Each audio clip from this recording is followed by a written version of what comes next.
वाल्मीकि रामायण में सीता की एक बहन उर्मिला बताई है। मांडवी व श्रुतकीर्ति जनकजी के छोटे भाई कुशध्वज की बेटियां थीं। मानस में सीता जनकजी की इकलौती बेटी बताई गई है। कुल मिलाकर सीताजी की 3 बहनें थीं। उनके भाई का नाम मंगलदेव है जो धरती माता के पुत्र हैं। आओ जानते हैं श्रुतकीर्ति के बारे में। श्रुतकीर्ति का जन्म राजा कुशध्वज और उनकी पत्नी चंद्रभागा की छोटी बेटी के रूप में हुआ था। वह मांडवी की छोटी बहन है। श्रुतकीर्ति को लक्ष्मी के चक्र का अवतार माना जाता है। उनके पिता सांकस्य के शासक थे, लेकिन श्रुतकीर्ति और मांडवी का पालन पोषण सीता और उर्मिला के साथ मिथिला में हुआ। राम द्वारा सीता का स्वयंवर जीतने के बाद उनके पिता राजा दशरथ अपने बेटे की शादी के लिए मिथिला पहुंचे। राजा दशरथ ने देखा कि लक्ष्मण के मन में उर्मिला के लिए भावनाएं थीं, लेकिन परंपरा के अनुसार भरत और मांडवी को पहले विवाह करना था। राजा दशरथ ने भरत का विवाह मांडवी से और शत्रुघ्न का विवाह श्रुतकीर्ति से करने की व्यवस्था की, जिससे लक्ष्मण का विवाह उर्मिला से हो गया। अंततः चारों बहनों ने चारों भाइयों से विवाह किया, जिससे राज्यों के बीच गठबंधन मजबूत हुआ। कहते हैं कि एक बार श्रुतकीर्ति रात को छत पर टहल रही थी। माता कौशल्या ने उन्हें देखा तो पहरेदार से उन्हें बुलाने का कहा। वह आए तब माता कौशल्या ने पूछा कि तुम अकेले छत पर क्यों टहल रही हो, शत्रुघ्न कहाँ है?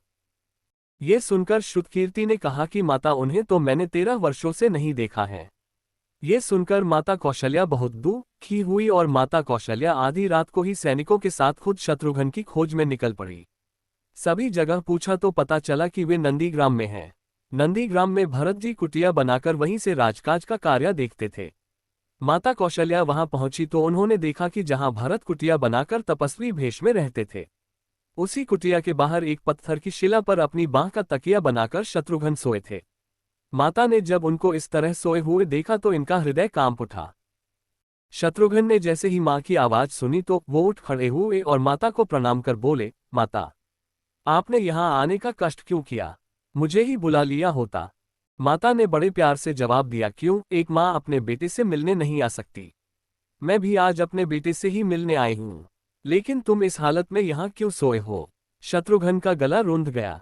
वो बोले, माँ, बड़े भैया राम पिता की आज्ञा से वन चले गए, भैया लक्ष्मण उनके साथ चले गए, और भैया भरत भी नंदीग्राम में कुटिया बनाकर मुनि भेष धारण कर रह रहे हैं।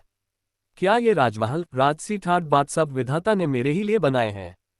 माता कौशल्या इस सवाल का कोई जवाब नहीं दे पाए और वह एकटक शत्रुघ्न को निहारती रही। दरअसल शत्रुघ्न राजसी भेषा में रहकर राजकाज का काम जरूर करते थे, लेकिन उन्होंने भी अपनी पत्नी श्रुतकीर्ति से दूरी बना ली थी और राजमहल की भोग विलासिता का भी त्याग कर दिया था। बाद में शत्रुघ्न को मथुरा का राजा बनाकर श्रुतकीर्ति के साथ उन्हें वहां रहने की आज्ञा दी गई थी। बाद में श्रुतकीर्ति मधुपुर की रानी बन गई, जब उसके पति शत्रुघ्न ने लवणासुर को मारने के बाद राजधानी पर कब्जा कर लिया।